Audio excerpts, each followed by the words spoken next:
Facebook ইউটিউবের জগতে কেউ রান্না পারে না এরকম কোনো মানুষই পাওয়া যাবে না। যখনই আমাদের কিছু খেতে ইচ্ছে করে, যদিও আমরা সেটা না পারি, তখন আমরা ফেসবুক ইউটিউব থেকে কিন্তু ঠিকই সেটা শিখে নিই। তো যাই হোক, আজকে হচ্ছে আমি একটা বিরিয়ানি রান্না করব, সেটাই হচ্ছে আপনাদের সাথে শেয়ার করছি।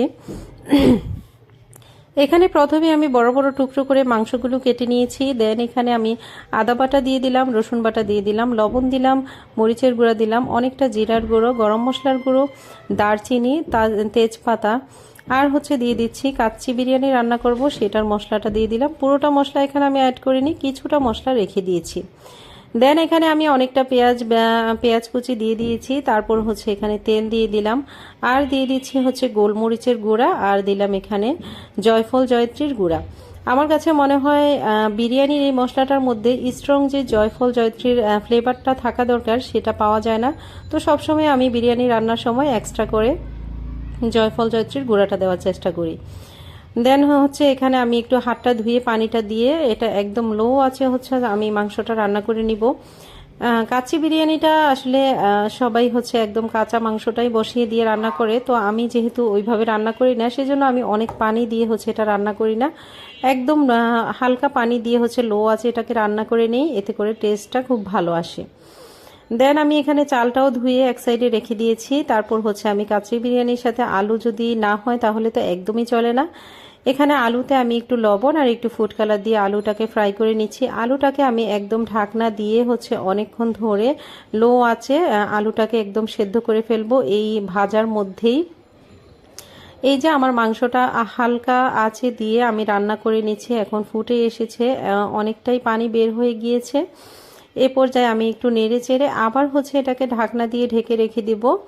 এদিকে আমার আলুটাও সেদ্ধ হয়ে গিয়েছে, এই যে দেখতে পাচ্ছেন আপনারা, এরকম ভাজার মধ্যে হচ্ছে আলুটা হয়ে গিয়েছে। তারপর এখানে একই তেলে আমি পেঁয়াজ বেরেস্তা করে নিচ্ছি। এই যে পেঁয়াজ বেরেস্তাটাও করে নেওয়া হয়ে গেল। এখানে আমার মাংসটা যখন আমি হাতে সব মশলা দিয়ে মেখে রেখেছিলাম তখন কিন্তু আমি টক দই ইউজ করিনি। এই পর্যায়ে এসে আমি টক দই আর হচ্ছে বাদাম বাটা ইউজ করে দিলাম, অ্যাড করে দিলাম।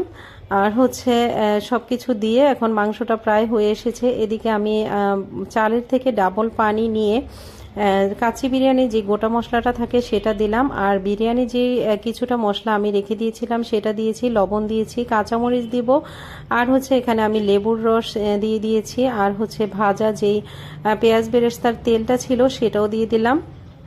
এখানে আমার মাংসে অনেকটা তেল ছিল, সেজন্য আমি এখানে তেলটা অত বেশি অ্যাড করিনি। তো তারপর হচ্ছে পানিটা ফুটে আসার পর এখানে আমি চালটা দিয়ে দিলাম। চালটা দিয়ে দেওয়ার পর চালটাকেও আমি কিছুক্ষণ ঢেকে রেখে দিব। এই যে এখন পোলাওটা আমার প্রায় 90% হয়ে গিয়েছে। এ পর্যায়ে আমি চালটা একদম চারদিকে উঠিয়ে দিয়ে মাঝখানটা একটু করে হচ্ছে এখন মাংসটা একদম দিয়ে দিচ্ছি, দিয়ে তারপর চারদিকের সবগুলো পোলাও এক সাইড একদম সুন্দর করে মাংসটাকে ঢেকে দিয়ে দিব। পুরোটা মাংস আমি পোলাওর সাথে মিক্সড করে দিচ্ছি না, কারণ এতে করে মাংসের যে জুসি ভাবটা পোলাওর মধ্যে থাকার দরকার ওইটা কিন্তু থাকবে না। যেহেতু একটু কাচ্চি বিরিয়ানিটা কিন্তু অন্য বিরিয়ানি থেকে একটু আলাদা হয়, একটু জুসি টাইপের হয়, সেরকমই হচ্ছে আমি করব। দেন এখানে আমি সব কিছু করে একটা তাওয়ার উপরে পাতিলটা বসিয়ে দিয়েছি। এখন হচ্ছে পেঁয়াজ বেরেস্তা, কিছুটা চিনি আর হচ্ছে গুঁড়া দুধ দিয়ে দিব, ঘি, তারপর একটু হালকা ফ্লেভারের জন্য দিয়ে দিচ্ছি কেওড়ার জল। এই সব কিছু দিয়ে এখন আমি আবার এটাকে ঢাকা দিয়ে দমে রেখে দিব প্রায় 15 থেকে 20 মিনিটের মতো। এখন আচ্ছা, আমি একটু ফুড কালার অ্যাড করেছিলাম, দিয়ে দিচ্ছি একটু ফুড কালার। একটু ফুড কালার যদি না হয় তাহলে কিন্তু বিরিয়ানিটা দেখতে ভালো লাগে না। এটা স্বাদের কোনো তারতম্য নেই এটাতে, এটা জাস্ট একটু দেখার সৌন্দর্যই আর কি। তো এই তো আমার বিরিয়ানিটা প্রায় হয়ে গিয়েছে। আপনারা দেখতে পাচ্ছেন একদম ঝরঝরা হয়েছে, কিন্তু আমার পোলাওটা একদমই একটার সাথে একটা লেগে যাচ্ছে না, একদমই ঝরঝরা হয়েছে। ভিতরে কিন্তু মাংসের ঝোল সব কিছু রয়েছে। আমি সব কিছু এখনই নাড়াচাড়া করে মিক্সড করে ফেলবো না, যখন আমি প্লেটে নেব তখন হচ্ছে আমি ওটাকে মিক্সড করে করে হচ্ছে সার্ভ করব। এই তো আমার বিরিয়ানি রান্নাটা হয়ে গিয়েছে। কে কিভাবে বিরিয়ানি রান্না করেন অবশ্যই জানাবেন। আর যদি কাচ্চি বিরিয়ানি এরকম কাঁচা মাংস দিয়ে রান্না করতে কারো ভয় লাগে তাহলে কিন্তু এভাবে ট্রাই করতে পারেন, অবশ্যই ভালো লাগবে, কথা দিচ্ছি।